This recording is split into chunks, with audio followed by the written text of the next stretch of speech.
દરેકર ભાઈ કેમ છો તમે?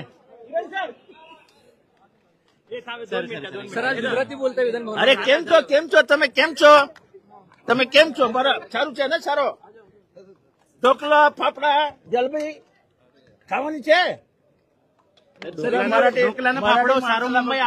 मराठी माणसाला आता फक्त दादर आणि लालबाग एवढे दोनच एरिया राहिलेत.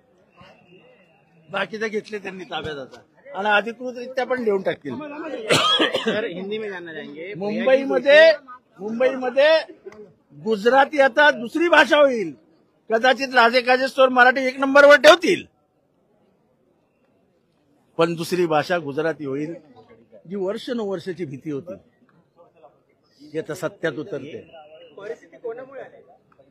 राम कदम त्यांचं समर्थन करतायत. मला कोण सर हिंदी में बताइए. सर भैया जी जोशी कह रहे हैं कि मुंबई में मराठी भाषा आनी ही चाहिए, ऐसा कोई अनिवार्य नहीं है. घाटकोपर के गुजराती तुम्हाला मुंबईत आणि महाराष्ट्रात राहायचं असेल तर तुम्हाला मराठी आलंच पाहिजे. मराठीचा असा अपमान आम्ही सहन नाही करणार. हिंदी में बताइए. भैया जी जोशी कह रहे हैं कि मराठी भाषा आना अनिवार्य नहीं है. वो जो भैया जी जोशी कहते हैं वो मराठी आदमी सुनने के मानसिकता में नहीं है. मेरा देश है, मेरा महाराष्ट्र है, मेरी मिट्टी है. मेरी मिट्टी की पहचान मराठी है. आपको मराठी आनी ही होगी.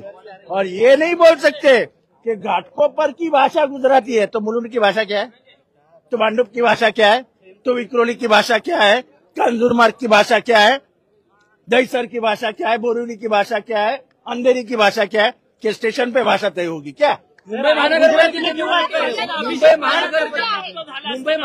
निवडणूक येते त्याच्या अगोदर असं का होतं? किती योग्य आहे?